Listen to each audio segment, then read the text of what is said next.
Welcome to episode 8 of Beneath the Grandstand. And, big news today, Al. People are probably noticing a new logo, a beautiful square that actually has the name of our podcast on it and not our faces. There we go. We're taking this seriously, folks. These thumbnails are important. We are respected journalists. We have a thumbnail. Take it seriously. But yeah, so I'm glad people have lived through the whole lifespan of this thing. Starting a podcast, finding a name, finding a logo. I'm sure there's more things that we'll figure out. I think we've talked about. I feel like we can let people in on this secret that's not really a secret. The next step is maybe incorporating a little music into this thing. That's right. A little intro song. Any real cool podcast has an intro. You know what we should do, Ryan? You just gave me a good idea. We should tier out. We should ask the people if we, the montage of crazy calls that we've had over the last couple of years. We should ask people what their favorites are. If we were to incorporate a Ryan or Alex homestretch call of a race, what race would you want it to be? I have some ideas, but I want to hear it from the public. Right. The other thing we should do is ask people to subscribe to our podcast. One thing that we forget to do is because we're so focused. I mean, in all honesty, guys, we are really just truly focused on getting the best guests and having cool content and creating these quality conversations that we forget to ask you. But it really does help us push momentum forward and bring in other perspectives and other tiers. But this is a long episode. You have it up on your phone right now. You're looking at it. Please subscribe. Please review us if you want. Say we're a bunch of weirdos. I don't care, but reviews that help. You love. So we appreciate your time. Do it before you actually pull out of the driveway and it becomes unsafe. Yeah, and if you want to see our faces and our guests' faces and reactions to our, sometimes ridiculous questions, you can watch the video on FlowTrack. So it's best of all worlds. So that said, getting into it today, Al, I want to give you a quick personal update. We've been doing these. We're going to keep it rolling. I got a COVID antibody test this week. It happened. So what does that mean? Now I'll tell you about my experience. So I was talking to a coworker that got this done. And they kind of challenged me. They said, this was super easy. Go try it. And so there was a website called myremedy.com. I went to the site. I created an account. They owe us a royalty already. Yeah, I know. That'll be the next thing after the music is the sponsorship. And so you put in your insurance information and all that stuff. And you go through and you select that you want the test or whatever. And if you have insurance, it's no money. I think if you didn't have your insurance information in there, they give you a code from the CARES Act that allows you to not have to pay for it either. So I think it's free for anybody. But within the grocery store scan of the gift card. But within an hour, you have a video conference call with a practitioner. And so we were having dinner and our call came. So we're just eating together and it comes up. They ask you a few questions and, we hadn't had symptoms, but I was in Atlanta twice, Miami twice. I was in Boston and Maine, and I was in New York City the day they declared state of emergency. So I was exposed in areas that have had a number of cases. And so I thought, hey, makes sense for me to know if I, had it. And so I had the call. It was a quick 5 to 10 minute thing. They scheduled our appointment for the next day, and they have a drive-through clinic. And so my fiance Jessica and I both scheduled our appointments for the same time. We drove our car, went through the drive-through. We didn't even get out. We stuck our arms out the window. They took our blood sample, and we were literally there for 5 minutes and drove away. And the next day, being today, we got our test results in the mail. Or in the emails, I should say, and we were both negative, meaning we did not have the antibodies, meaning we have not had coronavirus. And it's weird because I was a little bummed by that. I went into it feeling like I kind of hope I had it.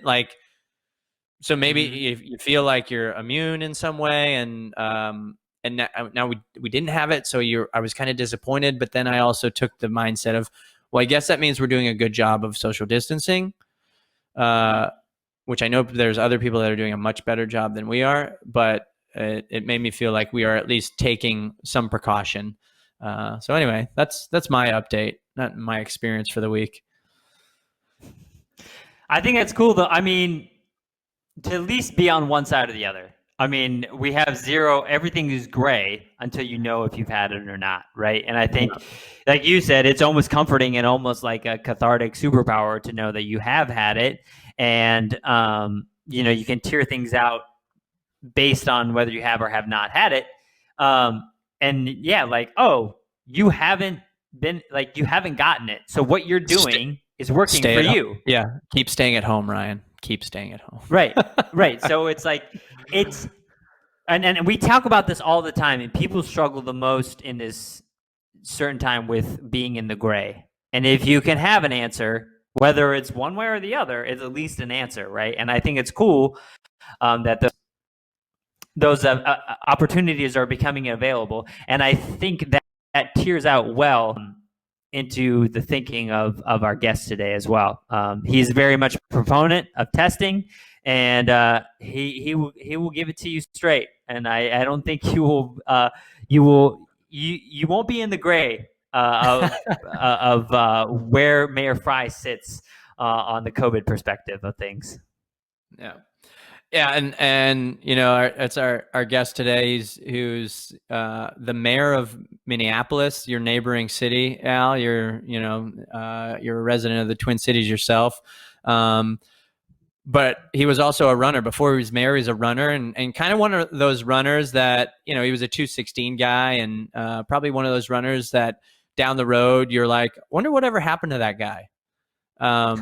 But he's a guy we actually kind of know what is happening to, because you know, he's a mayor of a pretty major city in the United States. So excited to get his perspective, because there's so much happening. I mean, even, you know, in our world of sports, there was so much happening this week. You know, Akron actually today announced they were cutting across country and men's golf and women's tennis. There's a bunch going on in California, where the Cal State University system is announced they're not having students on campus. Sports are kind of up in the air.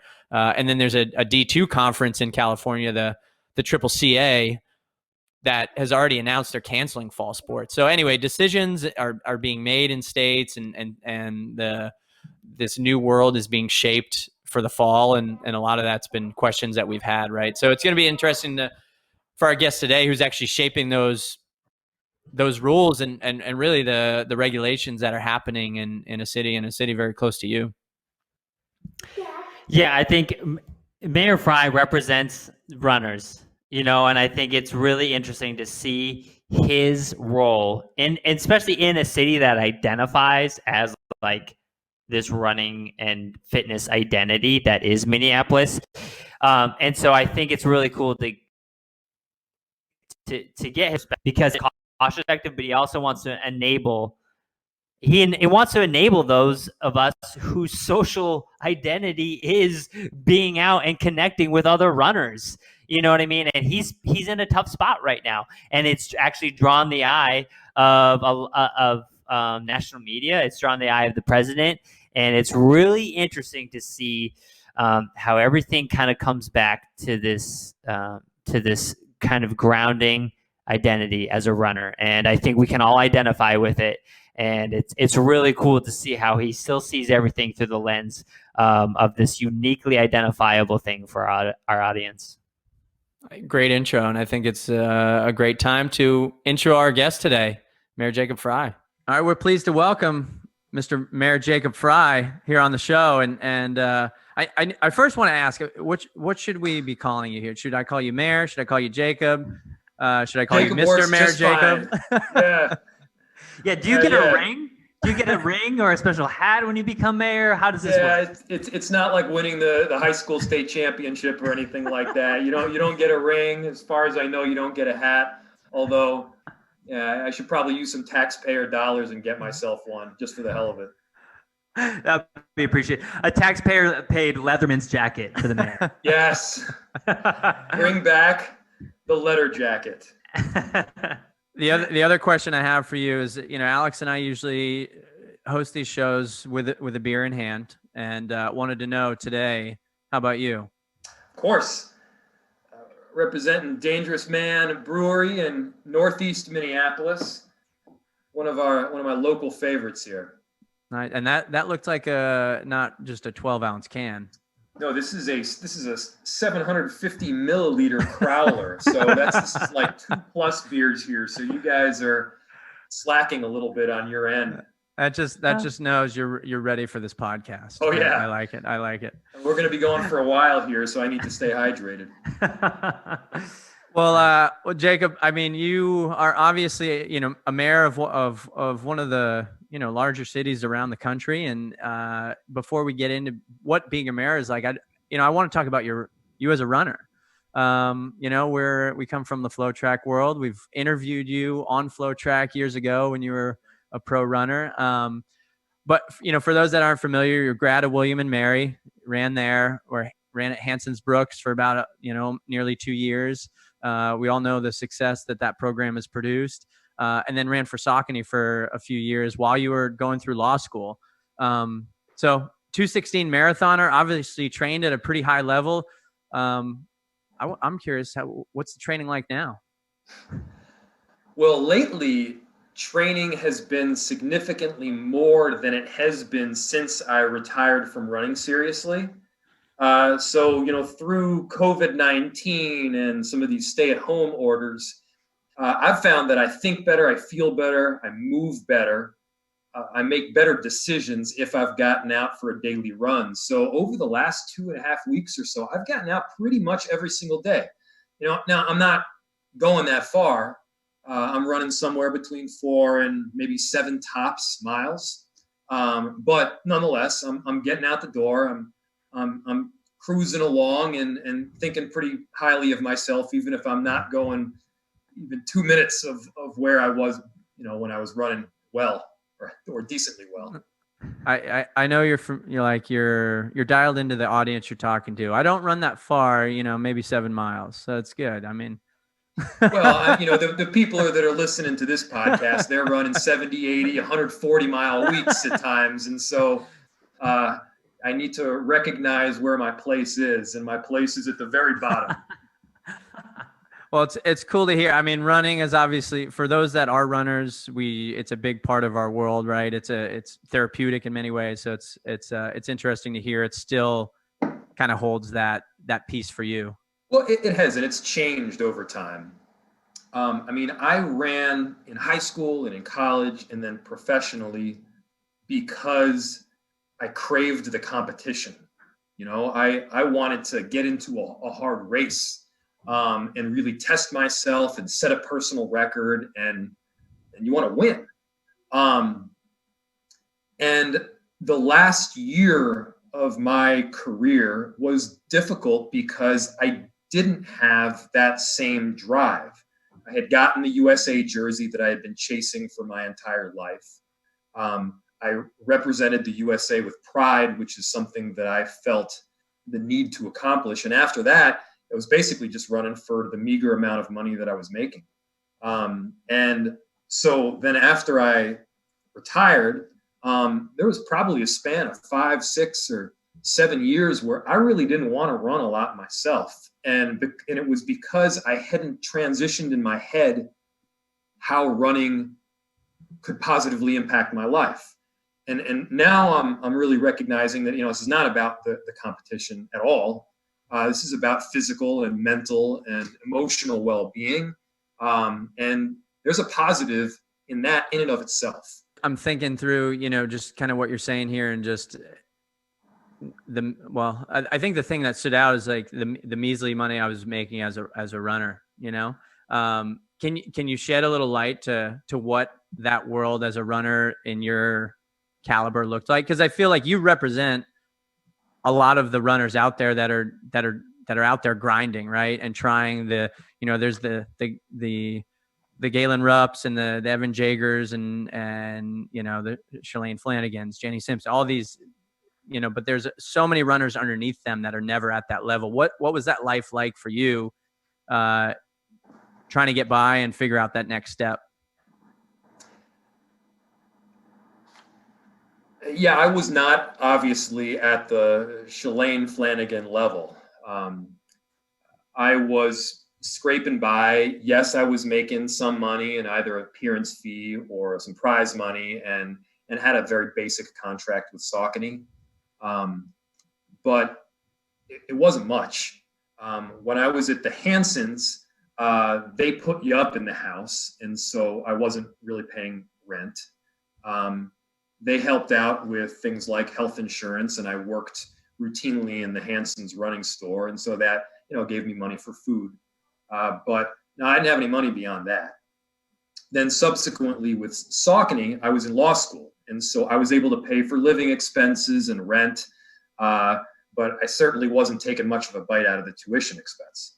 And so, but the thing is you participate in the sport of running not to make money. You participated in it because you love it, and it's a passion.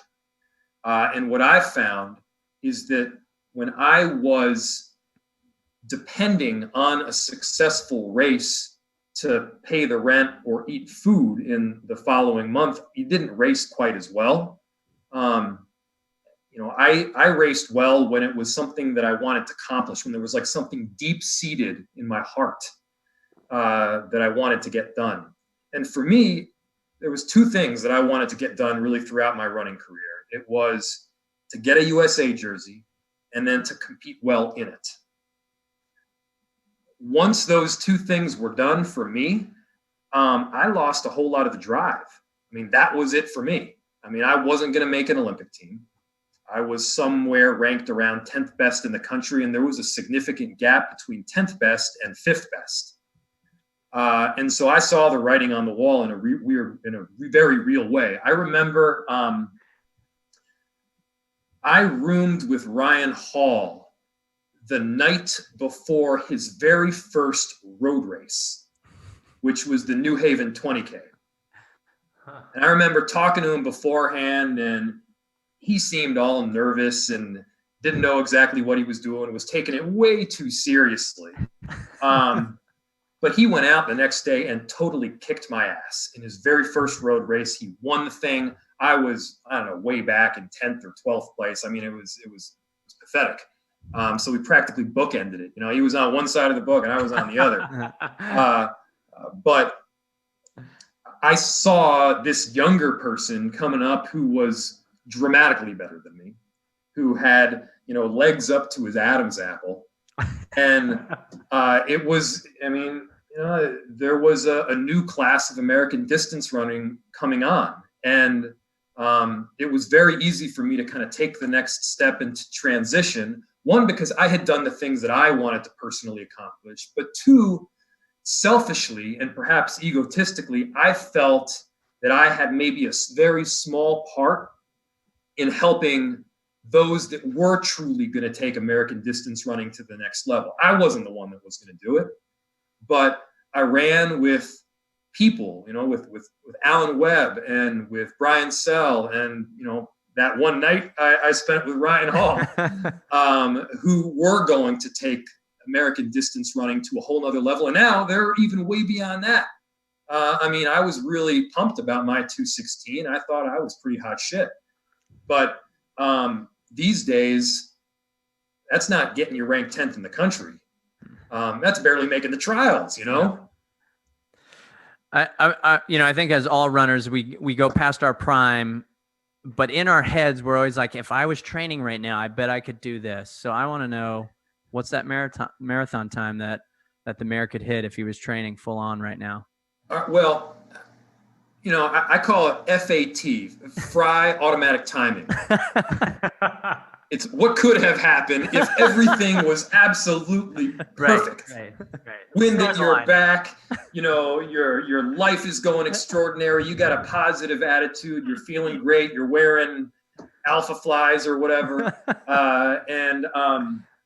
So I ran my personal record at the Pan American Games in Rio.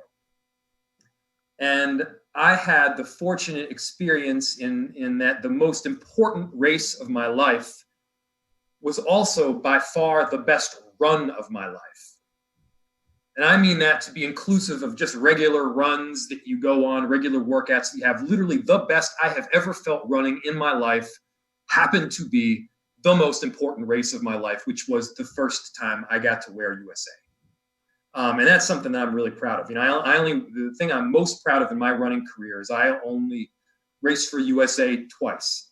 And I PR'd the first time and I won the race the second time. The rest of my career could have been garbage, but those two things I did well. And there's this extra special tingle that you get when you represent USA, right? Yeah. But to get to answer your question, I think that on a perfect course in my prime, I probably could have gotten down to about 2:14.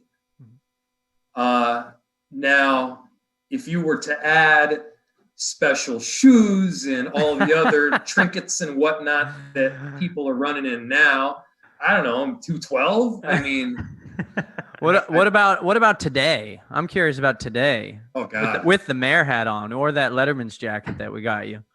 Yeah, today. God, that's really. I've also seen you rocking jorts in some of your. Oh yeah, without a doubt. The jorts, Leatherman's jacket, and Alpha Flies. If I could run a 3:10 marathon in jorts, I think that's worth the Guinness Book of World Record status. All right, we're gonna look that up. We're gonna look that up. Jorts. I think Nick Simmons is the king of trying to find obscure world records. So I'm gonna consult with him on this one. Let him know. Maybe we'll face off at it. He's actually fit though, you know. I'm thrilled with 7-minute pace these days.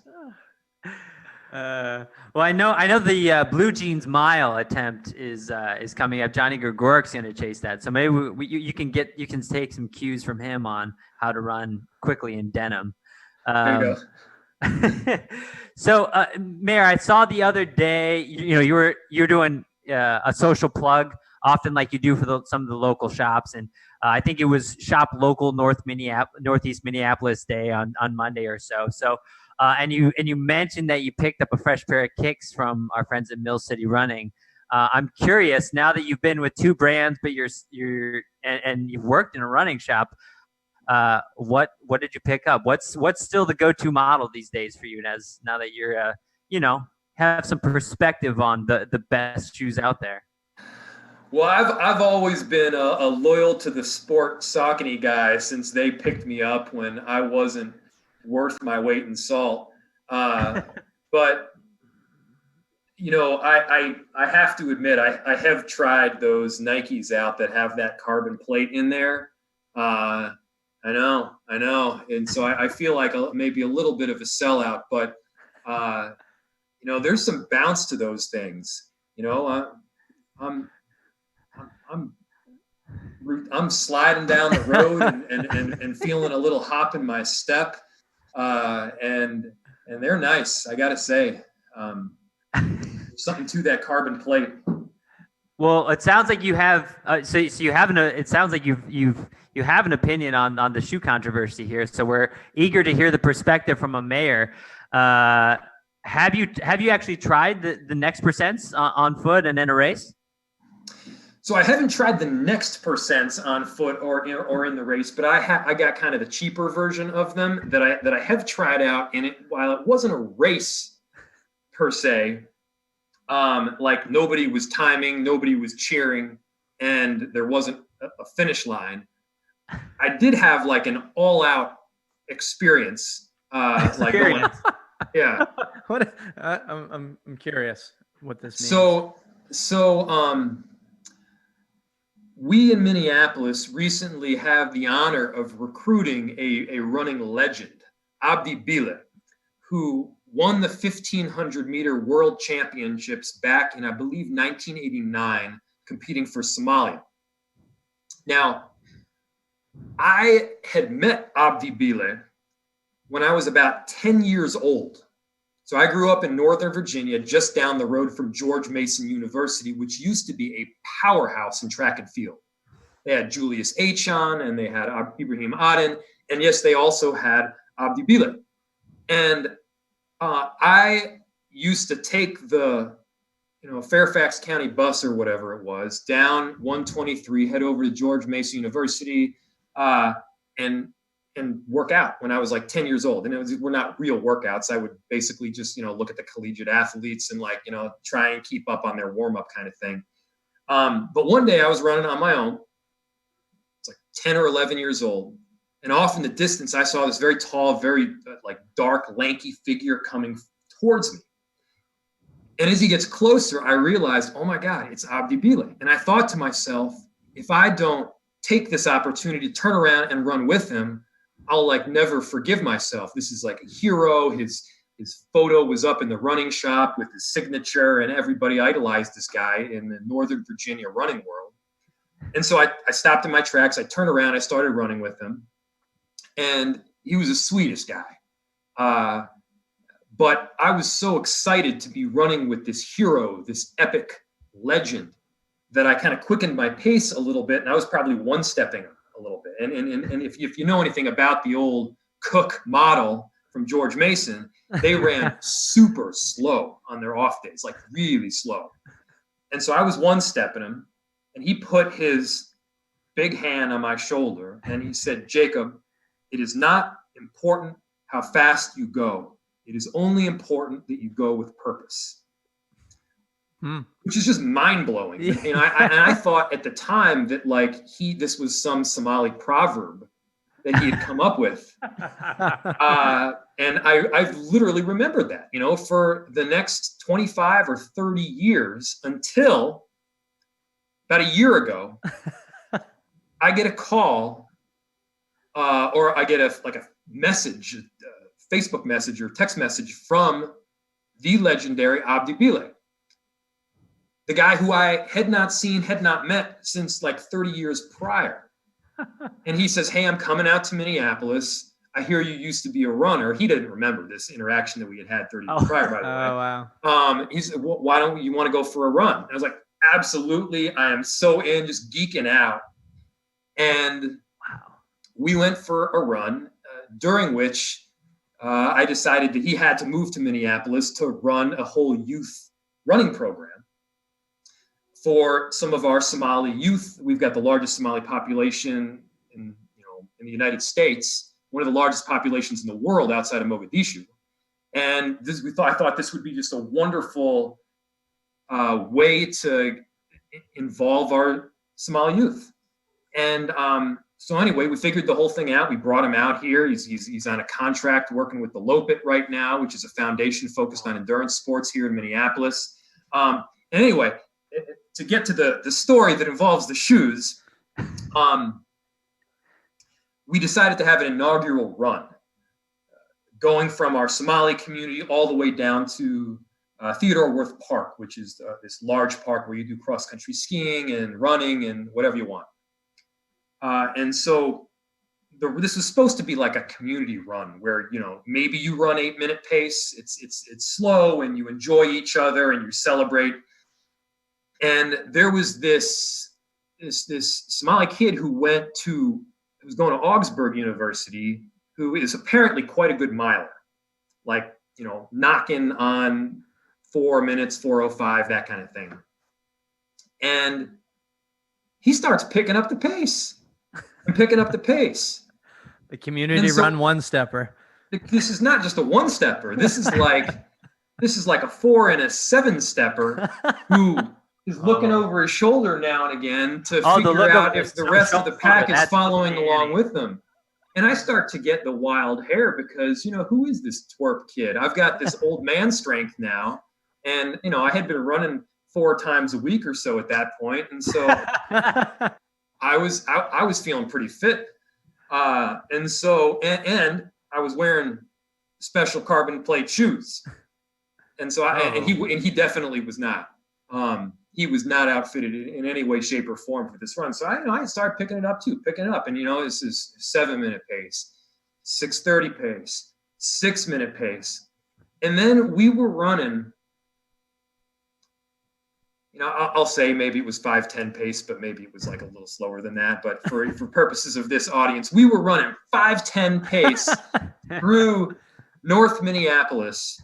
And I mean, this is going all out to the arms, ugly face. I've got drool coming over the side of my cheek. My security, the black SUV, is rolling alongside of me through these neighborhoods of North Minneapolis.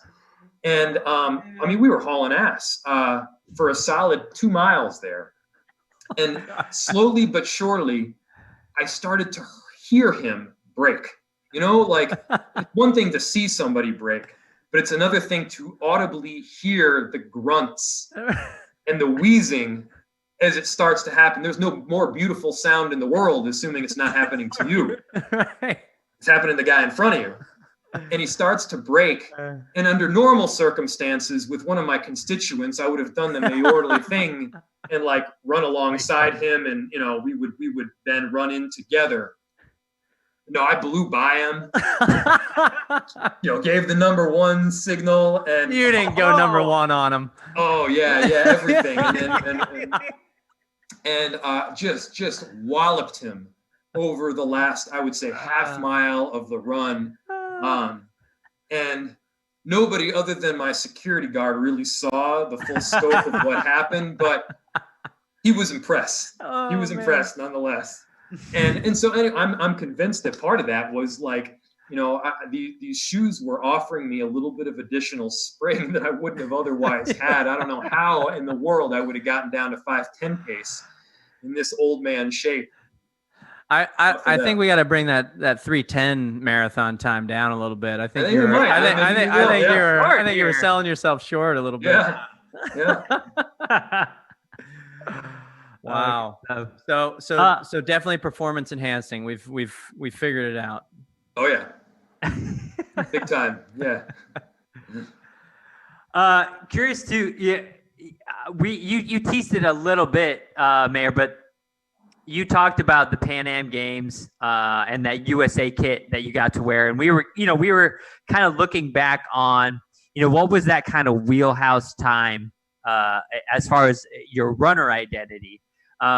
Curious to know, you also ran in the Olympic trials. Wanted to get your perspective on that experience as well, because that was also kind of in the wheelhouse of your career. Yeah, it was. So I'll tell a few stories right now that kind of loop together. So I qualified for the Pan American Games through the Twin Cities Marathon. And the Twin Cities Marathon that year was the U.S. Championships, and so was a qualifier for both the World Champs as well as the Pan American Games. And I was actually outside of the number of places that would allow me to go to either the World Champs or the Pan American Games. I needed people who were in front of me to decide that they wanted to make a whole bunch of money at Chicago or one of these other marathons to decide not to run. One of the guys that was ahead of me was this guy named Fasil Bazuna, who was running really well at the time. And I wanted the USA jersey. I didn't care about the money. And I remember talking to Fasil or calling him up and saying, hey, I bet you could make a lot of money if you went to Chicago this year. The salesman.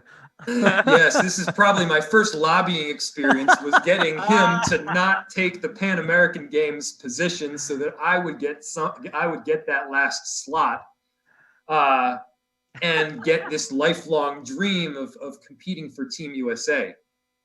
And so I went down there, and like I said earlier, it was just this wonderful experience where everything started to click. I was ranked like second or third to last. I was in, I want to say 14th or 15th place halfway through the race. But then just started to make up ground one after another after another. My pace started ratcheting down, and I started to feel better and better until it felt like the oxygen was just falling into my lungs and my legs were begging to go faster. It was one of those times where, we've all had them. We all had these instances, but usually you don't get it in a race.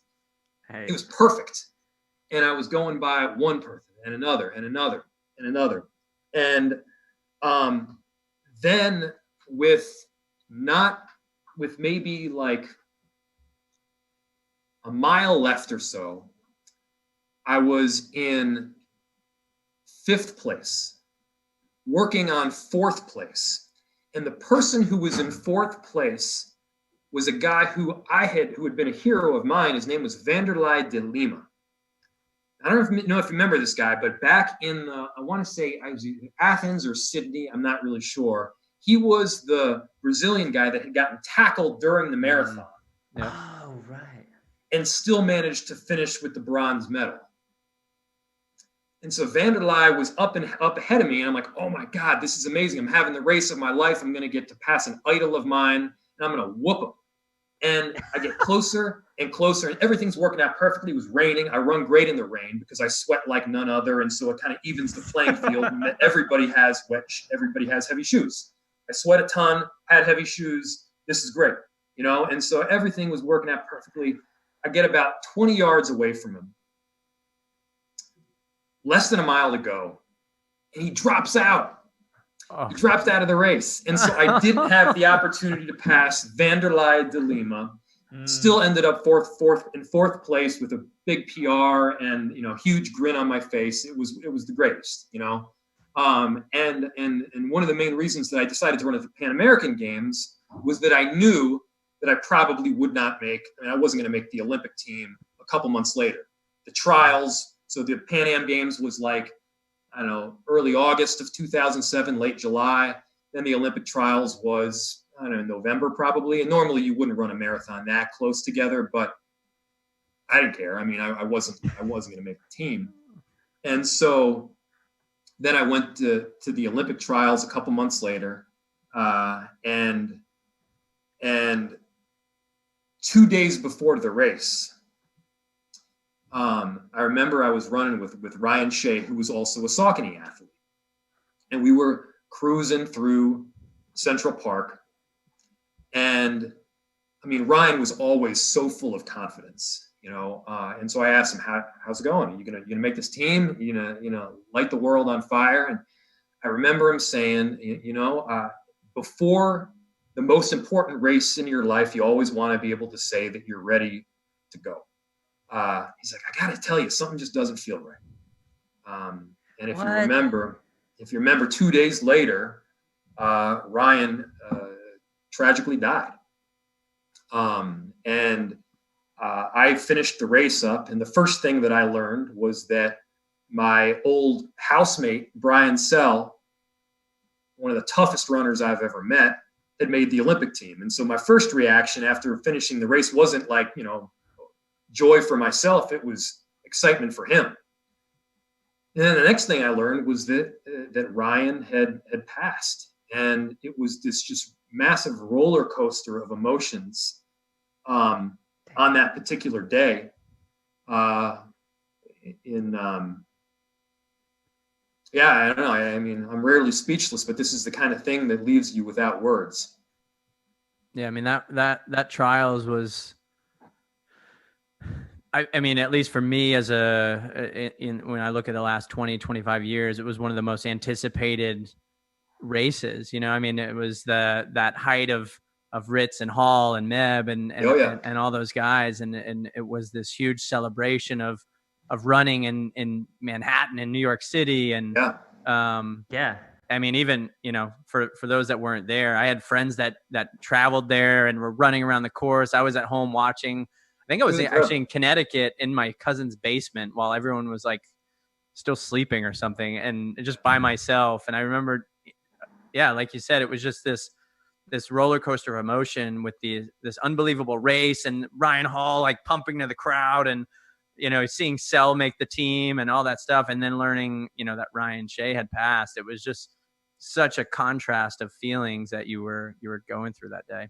It really was. In that particular race, I kind of mark as the beginning of this American distance running renaissance. I think people have gotten even better than they were in that Olympic trials since then. But, the fact that you had, Abdi Rahman, who just made an Olympic team magically at 40, 100 years old. Yeah, and they're making him push it back a year. Yeah, exactly. He was in that race, and Ritz and Sell and Hall and Meb and just these amazing figures. And I remember early on in the race, there was this little excursion before you hit the park where we were running down, I think, Fifth Avenue or one of the main drags. And there's no cars on the street. It's early in the morning. It's kind of like this magical darkness with lights here and there. And it was quiet because the crowd wasn't really out in droves yet. The crowd was all around Central Park. And I'm running in this pack. It was a very large pack at that point with some of my best friends in life, some of the soon-to-be, Olympic heroes. And I remember thinking to myself, this is just a magical experience. I remember thinking, like, no matter how you finish in this race, no matter how it goes, just remember this moment. And it was just, you get tingles even just thinking about it. It was pretty magical, unbelievable. As a runner, you had some great experiences, and I think at some point, I'm sure you're wondering what's next. I think you were in that class of runner where I think a lot of us that see these guys grinding out, you're like, I wonder what that guy's going to do next. Like when running is over, like what are they going to do? The answer to that question for you is I'm going to become a mayor, apparently. And so I'm curious, how does a 216 guy and a diehard runner become a mayor of, one of the cities in the U.S. with like a top 50 population and a pretty well-known city throughout the country? Well, for me, it was kind of a gradual realization as to what I wanted to do. I knew that I wanted to be incessantly involved with community. I knew I was an extroverted person. I knew I liked to work with people. And so that kind of led to the desire to go to law school. After law school, I realized that even though I understood the law, there were instances where the law was broken, and so I couldn't help the people who I wanted to help.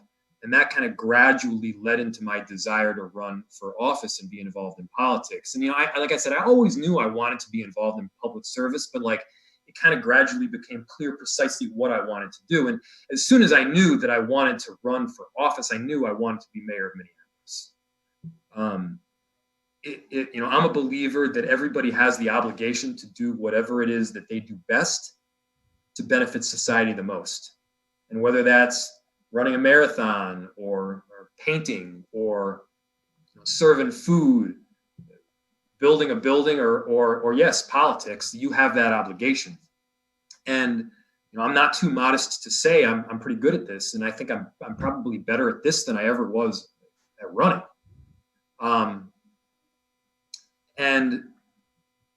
But there's so many similarities, because running translates so beautifully to almost anything else in life.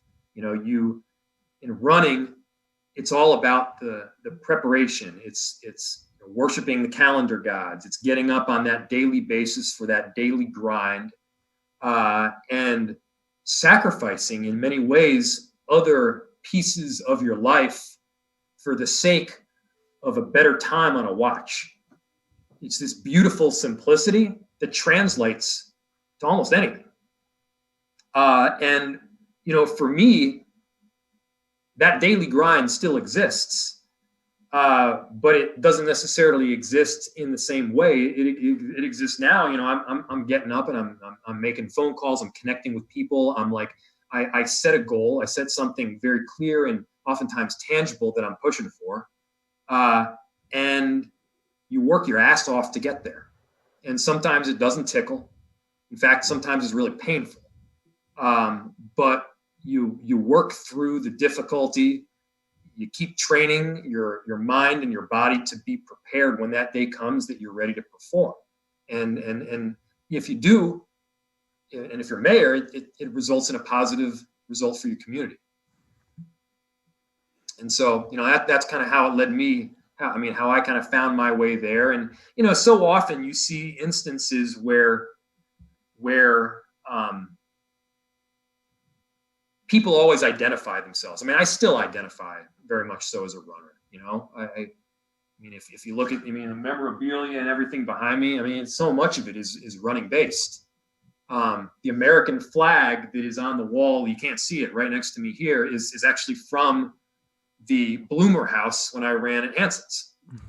And so people identify, you were a high school track star, you got a scholarship to college, maybe you had the opportunity to run professionally. And then, finding where and how to sort of figure out what's next is often tough. It's tough for everybody, I think. Yeah, it's kind of that point in time where your identity, your identity as a runner or whatever your identity is in your life when you're making a transition, does it propel you to the next thing, or does it hold you back from going forward? Right. And it seems like you were able to figure out the way to move into the next stage of your career and a much different career And it was in part for me because there was a specific thing that I wanted to do. I wanted to run for Team USA, and I wanted to run well on that one or two occasions. Sometimes you're chasing a thing and you're not sure to like what exactly. I mean, there's other people that just love it. It's not about like this end goal. For me, it was this thing that I wanted to do. For other people, they love the sport so much. They love the competition and the camaraderie and the training and everything about it, There are portions of my running career that I miss, but to be honest, I don't really miss the competition. I don't miss mile repeats even a little bit. I just don't. I do miss the people. I mean, runners are a special breed. They're weird and quirky in their own ways. But there's something so beautifully genuine about the endeavor that bleeds onto who they are as a person. And so because of that, I just inherently trust runners because we've got that shared experience of the daily grind. Yeah. Jacob, not a lot of people get that kind of cathartic moment that you had. You mentioned you had a great day on the most important day of your life as far as a runner. Mm-hmm. And so you were able to kind of siphon that part of your life off. And now it seems like your why is more directed towards doing the most good for the most amount of people. I'm curious though, as mayor now, when you wake up in the morning, how do you go about doing that? When you wake up, what are especially in this climate, as mayor, when you wake up, what are the data points and who are the people that you are consulting with to make daily decisions? So right now, it is beautifully, right now the goal is to save lives. And so it varies. The decisions we make and the actions we take quite literally have life or death consequences. And it's no longer decisions that are based on dollars and cents or revenues and shortfalls.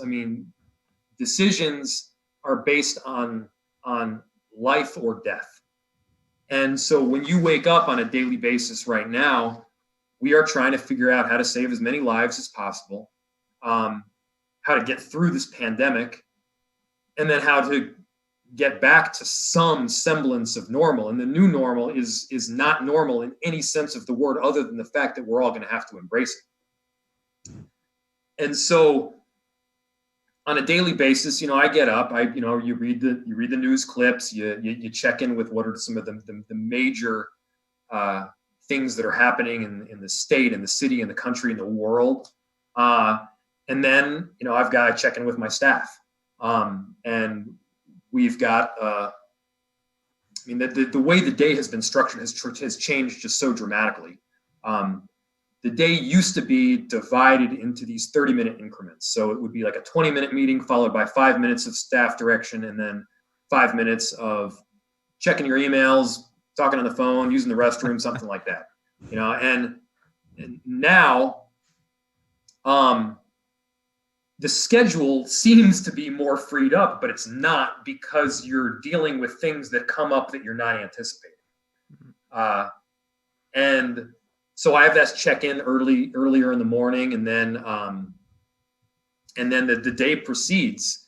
But you never know exactly what's going to pop up and what fires are going to have to be put out, both literally and figuratively. Man, you just solved a riddle for me. You know, I think at just my day-to-day life, I'm always like, you know, you have these back-to-back 30-minute meetings, and you're like, how am I actually supposed to get to the next meeting on time? So it's good. It should be a 20-minute meeting with 5-minute buffers. Right. Yeah, I like this. All right, I'm taking that. Should be a Google alert. Bathroom break. and so my rule is there is rarely a reason for longer than a 20-minute meeting. Yeah, 100%. They do happen, but like, you know, if you cut the small talk on the front end, you say goodbye quickly on the back end, and you get quickly to the issue at hand, like it really should be about 20 minutes. And so that's my rule, you know. And if it's not 20 minutes, you didn't come prepared to the meeting. That's true. That's true.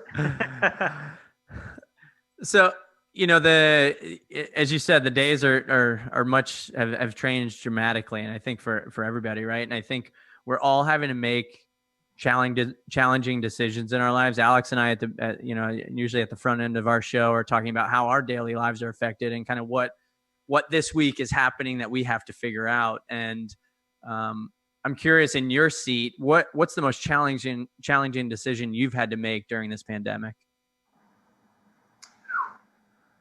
Well, right now, the question is largely how and when to open up.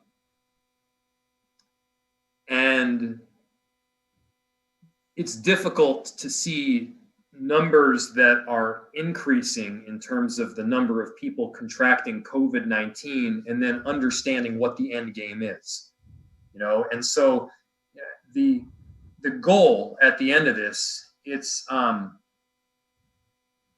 goal is not necessarily to reduce the number of people that contract COVID-19. The goal is to reduce the number of people that contract COVID-19 all at once in a way that would overrun your hospital system, that would overrun the number of ICUs that you have, intensive care units or ventilators, or the amount of PPE.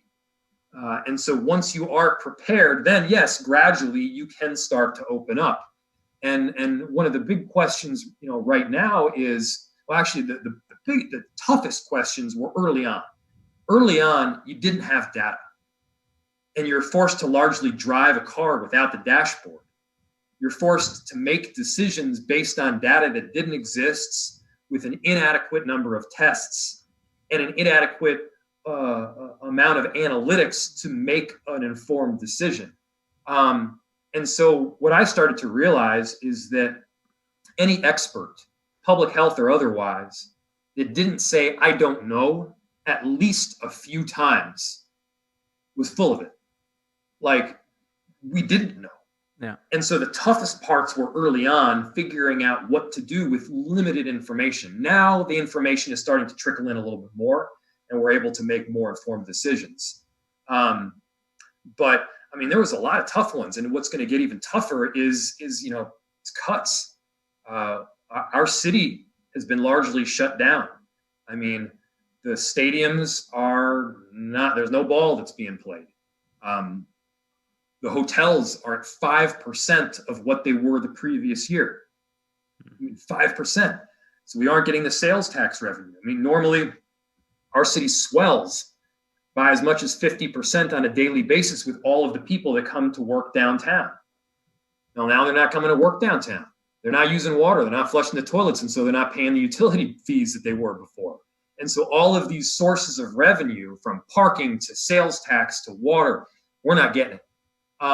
And because of that, we're seeing up to $200 million worth of revenue shortfall. And because of that, we're going to need to make some really tough decisions about what to cut. And that's going to be painful, really just painful. And so those are decisions that I haven't necessarily made yet, but are going to come down the pipeline.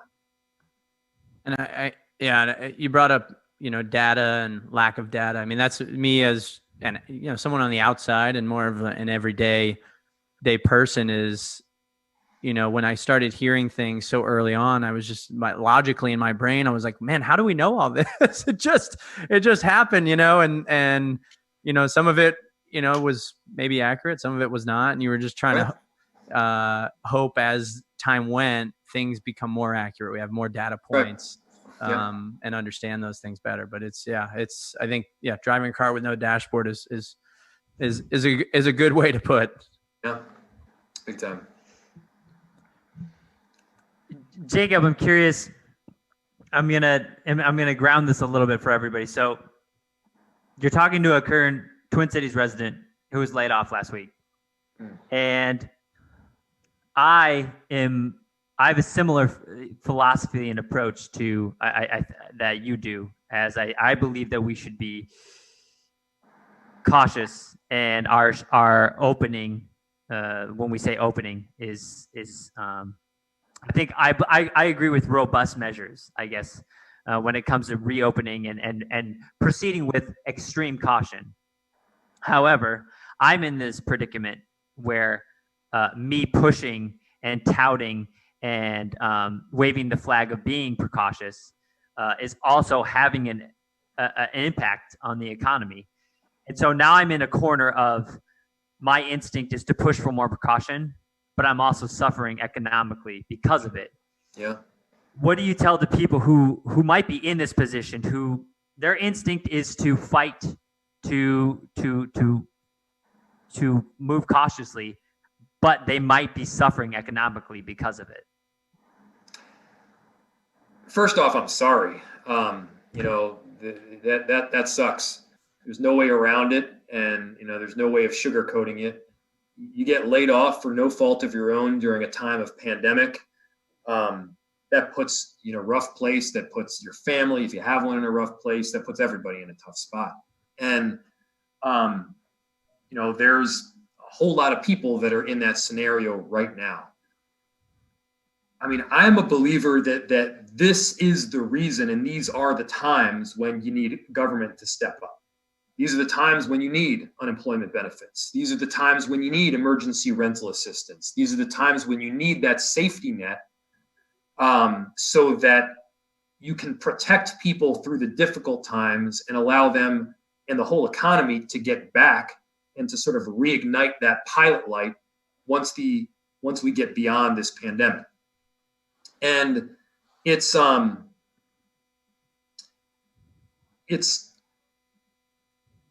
tough because we as cities can't do it alone. You need a state government, you need the feds to step in as well. My sort of political philosophy, is I believe in a direct correlation between hard work and success. That is my belief. That is what I found in running. That's what I loved about running. You have this beautiful direct correlation between hard work and success. If you worked harder than the person that was standing next to you on the starting line, you were probably going to beat him. And that's beautiful. Now, sadly, that direct correlation between hard work and success doesn't necessarily exist in many facets of society. It might not exist based on who you are, your skin color, the zip code in which you were born. It might not exist because you can't work as hard as you want to because we have a pandemic. And that's where you need government to step in to provide that safety net to allow for us to get back to the point where there is that direct correlation yet again. Because that's the only way we're ultimately going to be successful, And so for the time being, you're right. I think you got to value life and the well-being, not just of yourself, but of our elders, of our more vulnerable communities. And then businesses comes after that. Hey, one question I have for you, and I'm down in Austin, Texas, and so I've obviously been more closely tied to what's happening here. But one of the interests I have is just how that dynamic works between kind of federal, state, and local. And for you to make decisions, how how is that? Are you simply waiting for, the governor to make the statewide decision before you can actually make your decision? Or how much communication are you at the level of mayor having with, the governor of the state in order to kind of be proactive in what the next steps are? Well, quite a bit. I mean, we talk to the governor. I talk to the governor very, very frequently, and I think he's doing a tremendous job here in Minnesota. The city has powers and regulatory authority in and to itself, regardless of what the state does. And so, for instance, we announced that we were shutting down bars and restaurants, I think a few hours before the state did, actually. We will very likely be taking some extra precautions with face masks that the rest of the state might not be using. That, by the way, that's breaking news. I haven't said that anywhere else yet. So there you go. So we're likely going to take some extra regulation to ensure that the virus doesn't spread, notwithstanding a minor lifting of a stay-at-home order. And so, on the one hand, you have to understand that Minneapolis doesn't operate in a vacuum. We operate in a regional economy that includes many other cities and counties and towns in Minnesota. On the other hand, Minneapolis is definitely the biggest and the most dense city in the state. And with that dynamic, there are additional logistics that we have to account for. And one of those is it's more likely that the virus will spread quicker through a city or through a building when you have people located close to each other than it would if you were on like a farm. And so, it's a lot of partnerships, it's working together, it's a lot of collaboration and communication. And then it's making a decision based on in some cases, limited data that you have. Yeah. Sure. There's a lot of phone calls, a lot of phone calls on a daily basis. It's interesting, your position, Jacob, because Minnesota is, you could call it a rural state. And I think, because there are a lot of people who live in completely different perceptions of social, like news intakes and their overall just values of their day-to-day life. I'm going to take this a little bit higher out of the metropolitan level.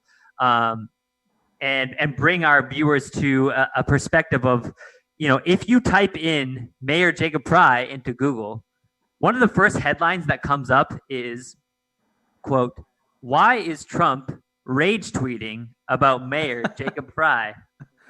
I actually did this. I saw that. I'm curious, rage tweeting is a perfect term for the moment, but I'm curious, that perspective, how has Donald Trump's criticism of you affected you both personally and professionally? Well, there are a few things more bizarre than to get back from a run, about to hop into the shower, and you get a call or a text message from someone on your staff saying that the President of the United States is tweeting about you and the city that you represent. It is a weird feeling. And, it's not like we asked for him to start doing that. And one of the weirdest things, I represent a city of a little under 500,000 people. And I work my ass off every single day to make sure our city has enough affordable housing and that we're filling potholes and ensuring public health and everything else we do. I don't have time to be tweeting about anybody. I don't have time to be tweeting garbage out. And here is the President of the United States with way more people than Minneapolis, needless to say. I don't know where the guy gets the time. And so he does 15-minute meetings. Maybe that's it. And this is not even.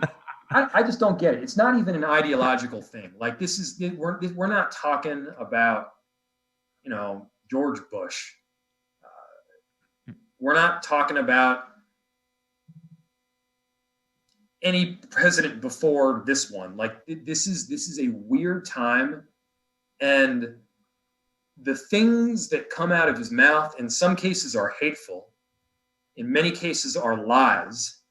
but in almost all cases are entirely about himself.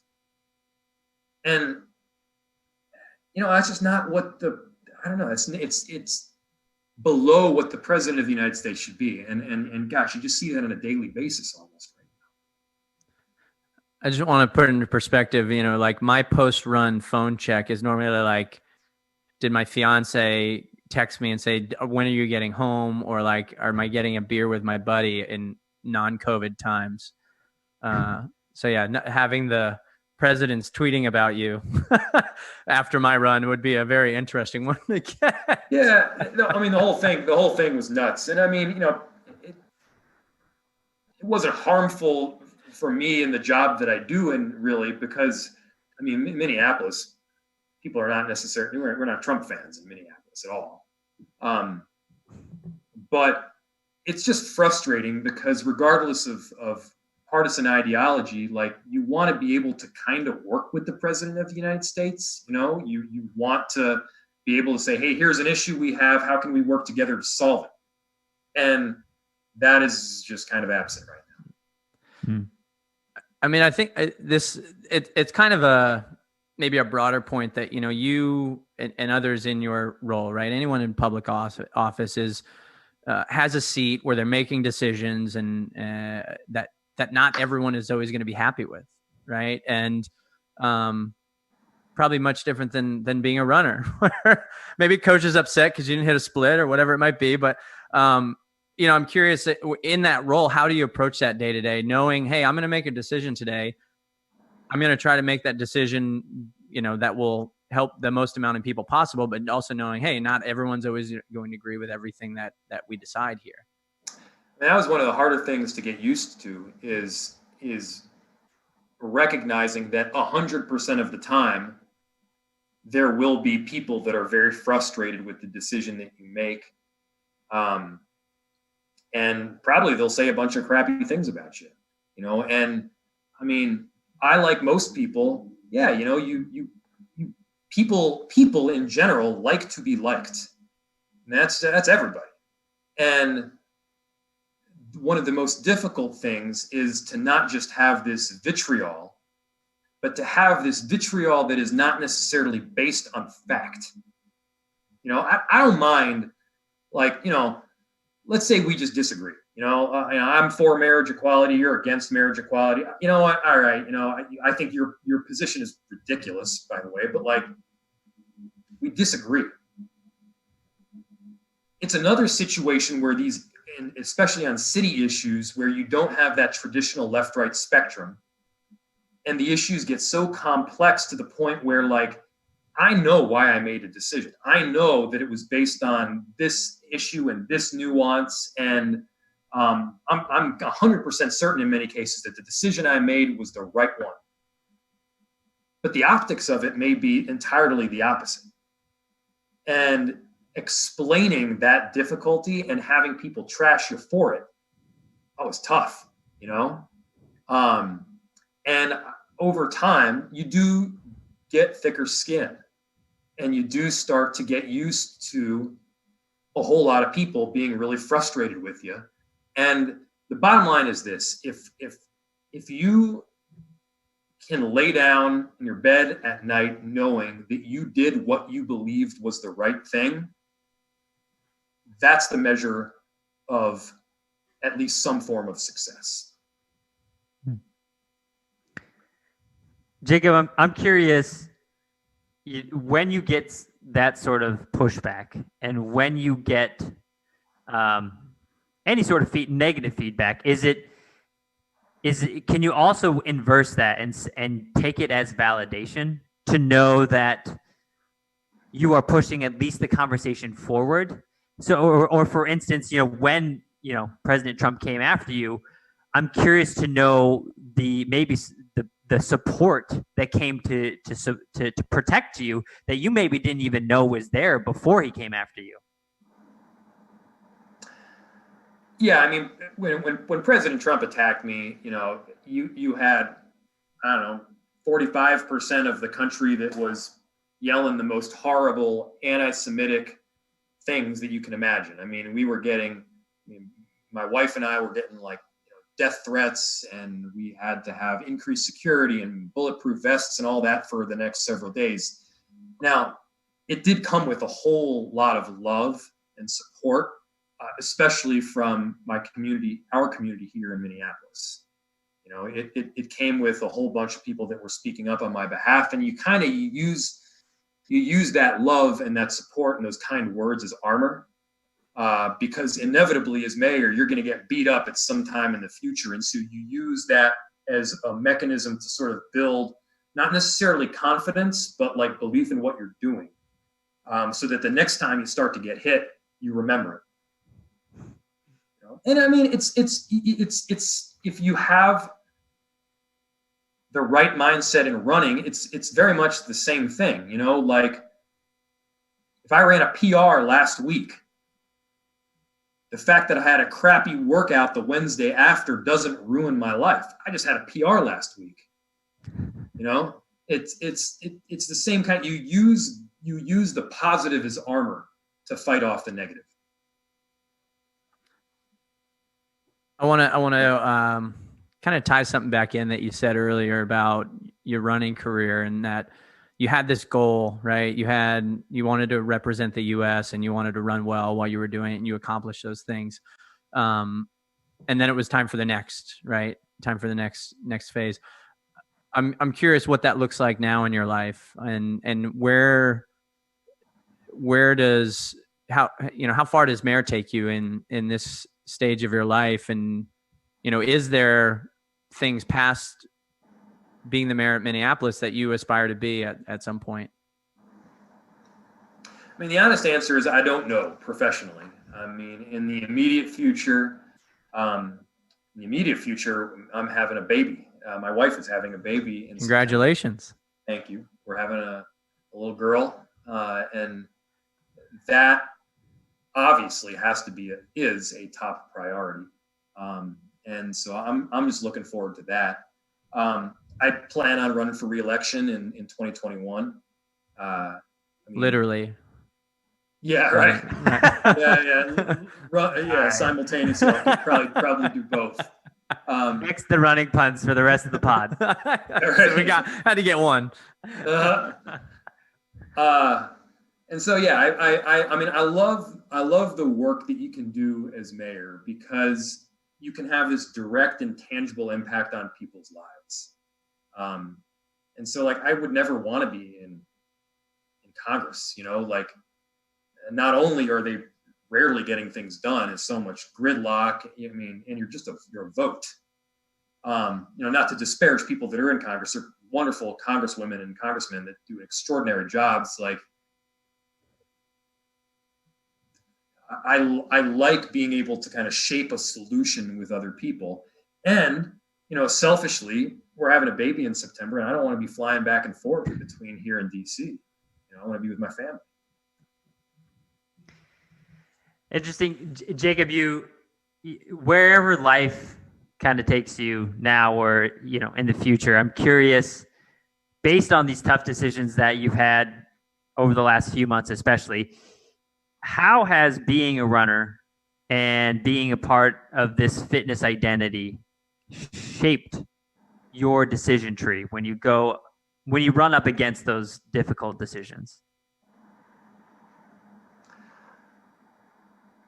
When it's not just decisions, there's oftentimes when the decision is easy, but it's painful. It's easy in that it's very clear what the right decision is, but it's painful in that you're going to get beat up every which way. And so similar to running, like, what you got to do in order to succeed. You got to get out the door in the morning. It's not difficult to determine what the right decision is. However, taking that decision is sometimes painful, literally. And so, I often think back to my running career in some of the most difficult and stressful situations. I mean, in terms of stress, I still believe that there is nothing more stressful than standing on the starting line of your your state championship cross country meet, or on the starting line of your of the NCAA cross country meet with 6 other guys that are depending on you to run well, with a whole hundreds and hundreds of people that are lined up that you're going to be competing with, and some random guy with a long gun that's about to start this massive competition of humanity. I mean, that's stressful.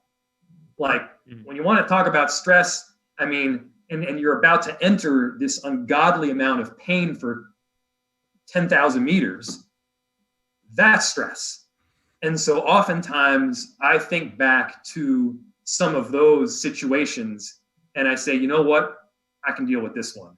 It ain't my state championship cross country meet in terms of a quiet, awkward moment at the line.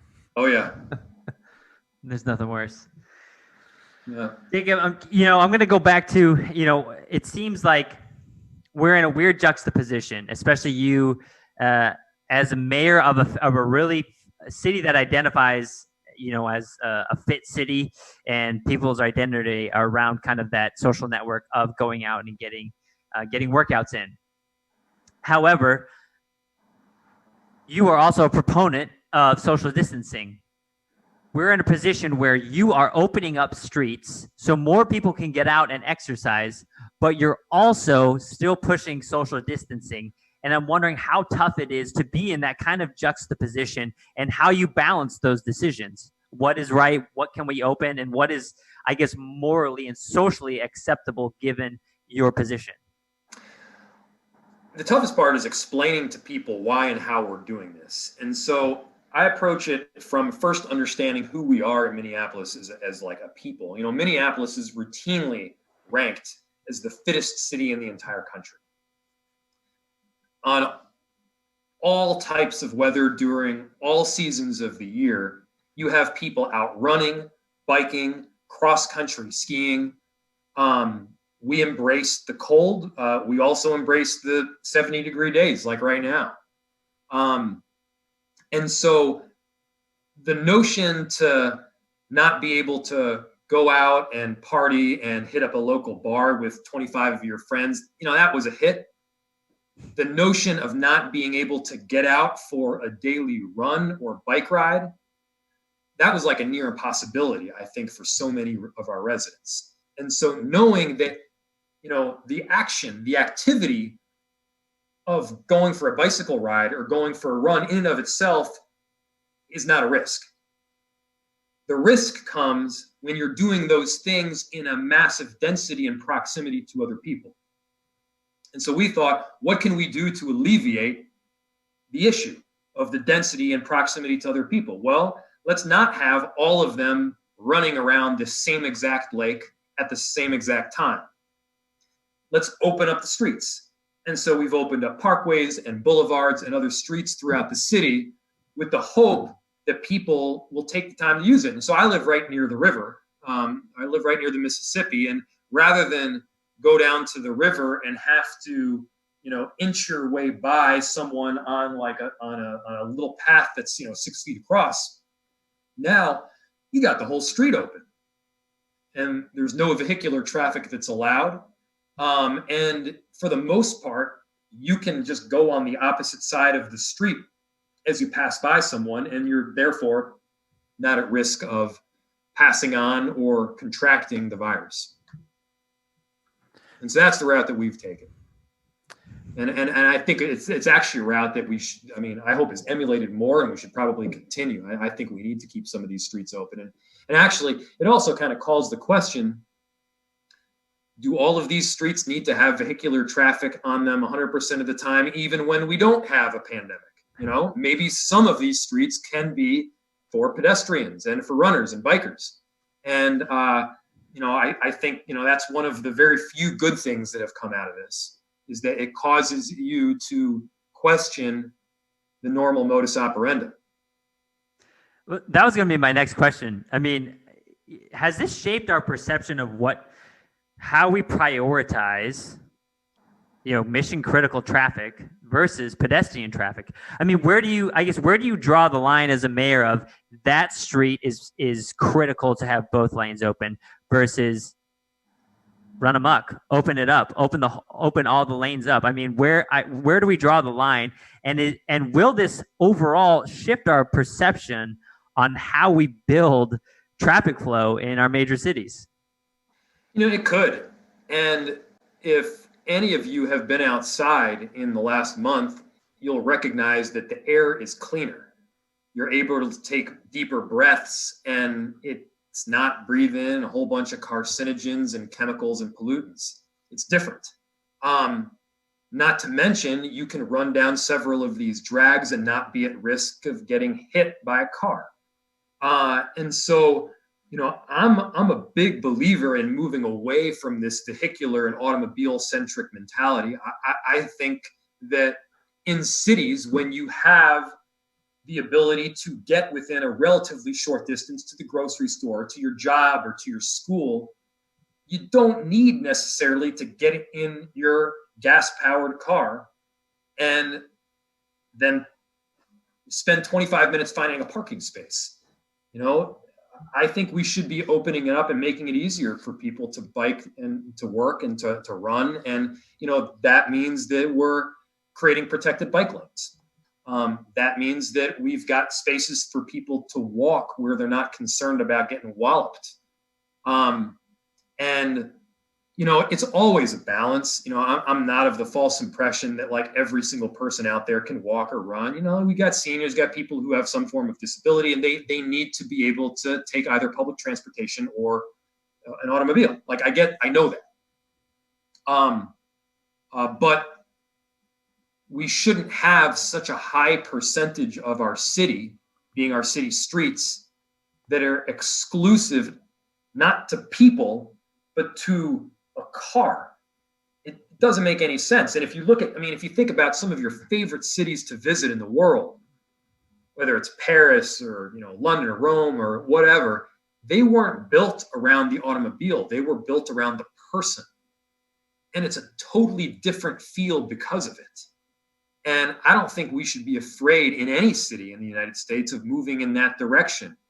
Sure, it's got to be gradual in some cases, but you can also be bold. I want to expand on this idea of people running in the streets a little bit.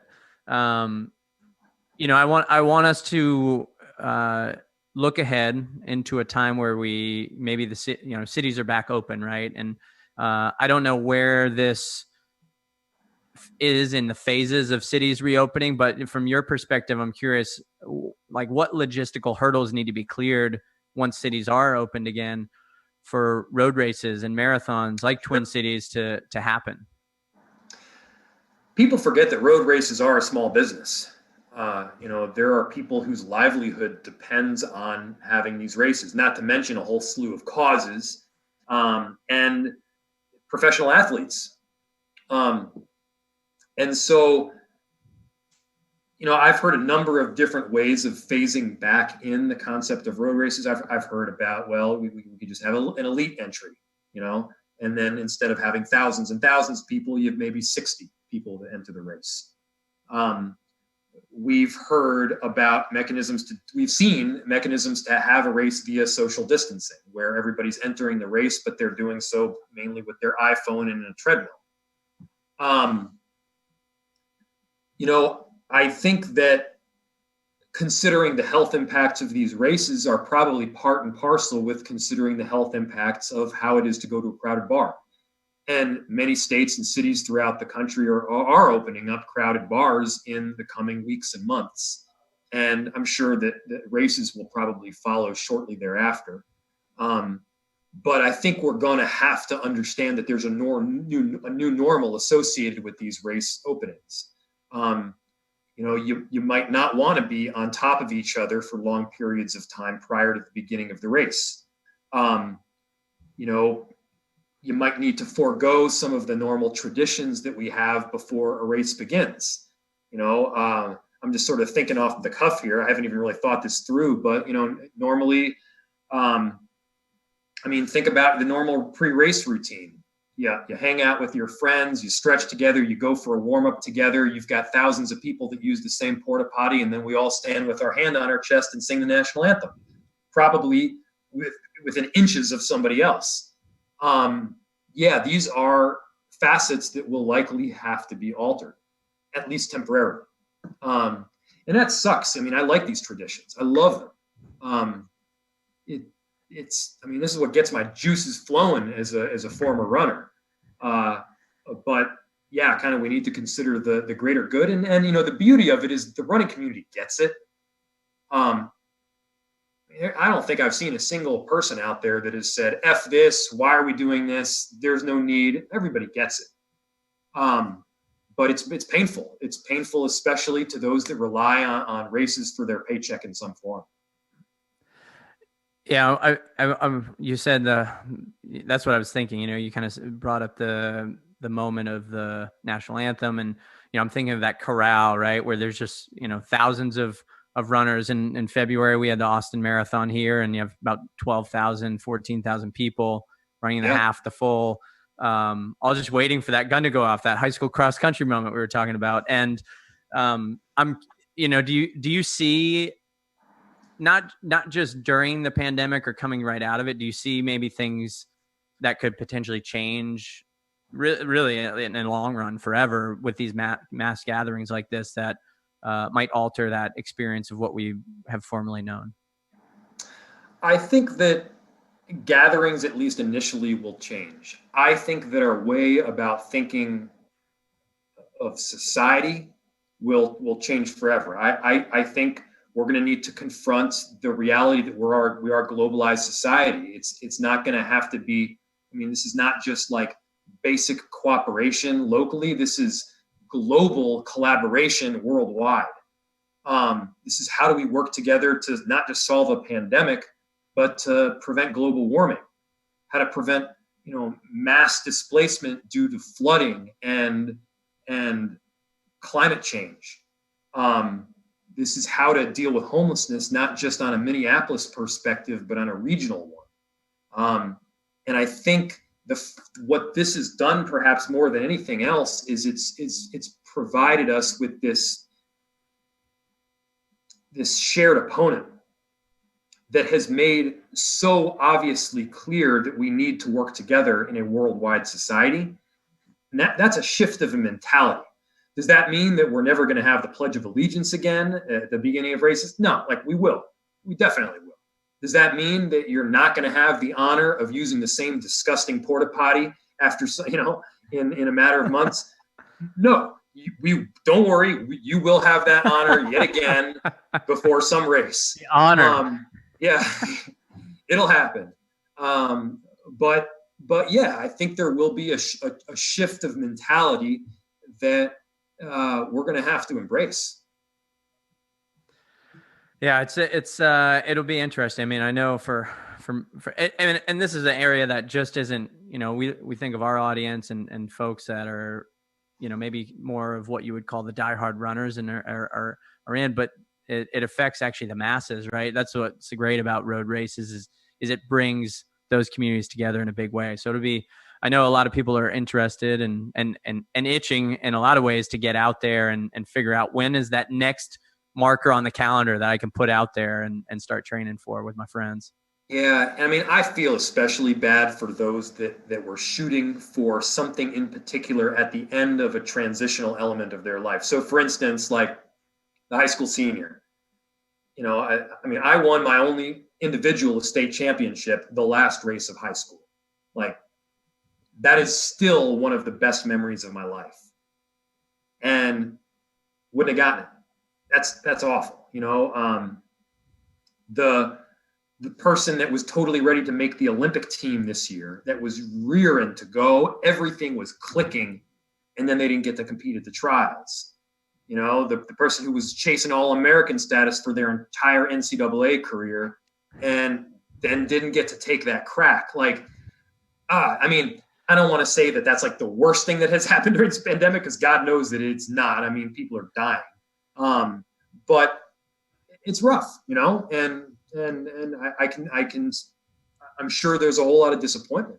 And so to figure out what is that next race that kind of galvanizes your psyche to be committed towards something specific. It's tough to say. I mean, I think that probably by the fall you'll have some of these larger marathons that are open in some form, I would think, but who knows?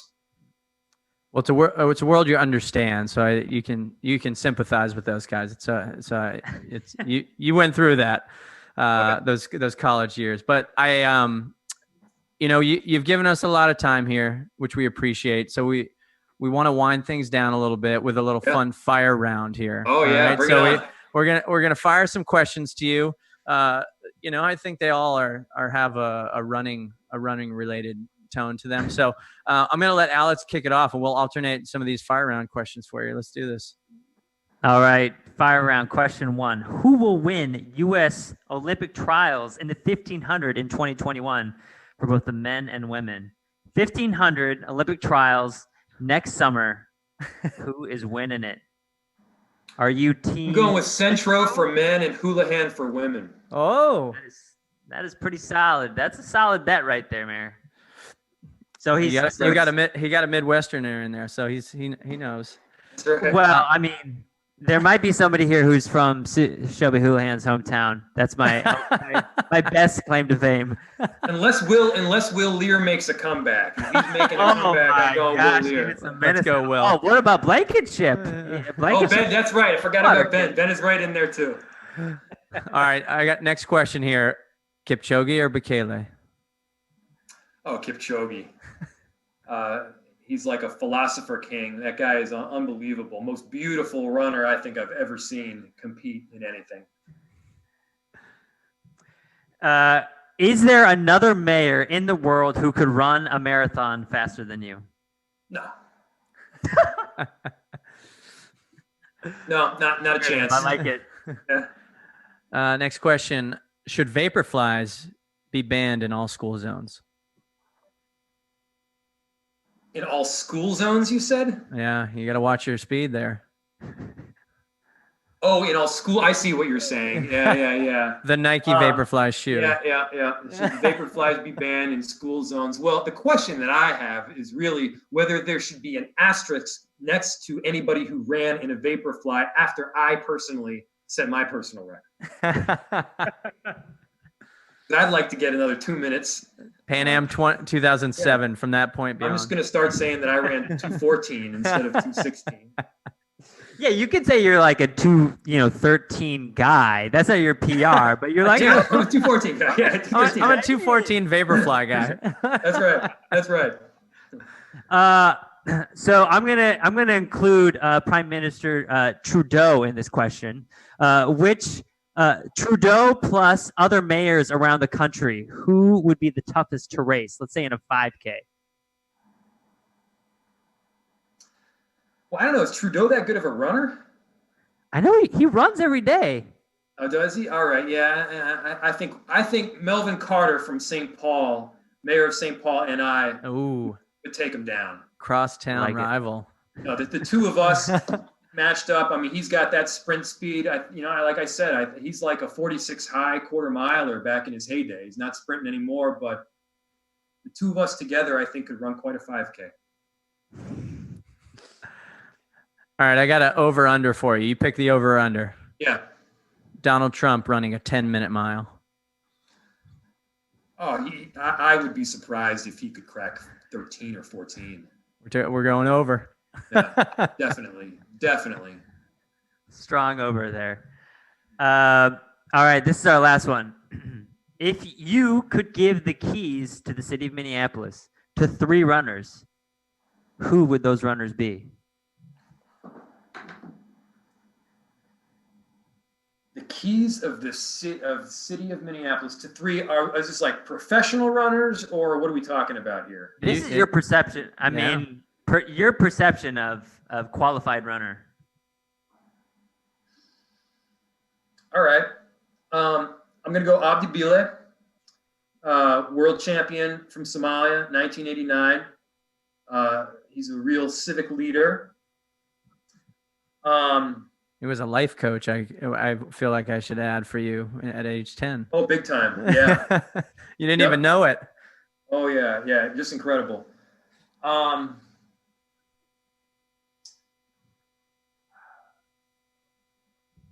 going to go Bob Kempinen. I actually have never met him, but he won the trials back in 1992 and lives here in Minnesota as a doctor right now. And so he's very much front lines of this whole pandemic crisis. Cool. And number 3, Catherine Ndereba. Oh, remember her? Nice. Yeah. So yeah. She won a bunch of Boston marathons. I think she might have been an Olympic champion too. There's a funny story here. She's very smart, So in my first marathon experience, do we have time for another story? Yeah, let's have it. In my first marathon experience was the Boston Marathon, and I was not yet used to taking fluids and caloric intake during the race. And so I was all set to go. I was excited. I thought I was going to have one hell of the race. I was running for the Hansons at the time. And I got to my first water bottle, 5K into the race. And they had forgotten to snip the end of the elite straws. And so rather than, squeezing the bottle and getting a ton of fluid out, you squeeze it, you got just a little trickle. And so I felt that, oh my God, I threw it down. Went to the next one. Same thing. Squeezed it, nothing came out, threw it down. And eventually I just said, you know what? I'm fine. I don't need that. Fluid's not a big deal. And it was not blazing hot, but it was like a 70-some degree day. And I was feeling great up until around mile 21, as is often the case. Get to the top of Heartbreak Hill.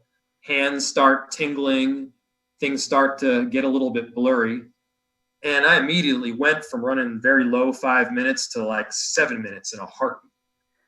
I don't remember the last half mile. I collapsed at the finish line, was wheeled away by a bunch of guys in Adidas jackets. And the next day, I remember watching the replay of Catherine Ndereba going through the water station, experiencing the same flaw that I did, which was she tried to pull to get water out. Nothing came out. And she very calmly and collectively unscrewed the water bottle, guzzled the thing down, and dominated. I think she ran faster than I did that day. And so she's got the smarts. She's probably deserving of the keys to the city. Nice. Yeah, she's a pretty amazing woman. She, Joan Benoit Samuelson is from Maine. That's my home state. And, they launched that Beach to Beacon road race, which has been a really, really great event for the Mainers up there. So growing up through high school and college, I think I had Catherine come up a few times, and it was always one that, the local folks really were excited to see her there because she was such an amazing athlete and really just a great human being. So, well, Joan, too. I mean, she's a legend, right? I mean, unbelievable. Yeah, trailblazer in a lot of ways. So, very much so. Well, hey, listen, we've taken up plenty of time here and have gotten to talk about running, mayor duties, politics, fire round questions. We got a lot here, and also got to share a beer with you. So hopefully, fun. Yeah. Our goal is to someday have a run in Minnesota and share the beer in person afterwards. So we'll be looking forward to that. Let me know. I'd be in for it, guys. This is a lot of fun. Thank you. It's a good breather from my normal duties here, and now I get to, have 35 phone calls. All right. Well, thanks so much, and best to you and your family, and congrats, and hope all goes well in September when the baby comes.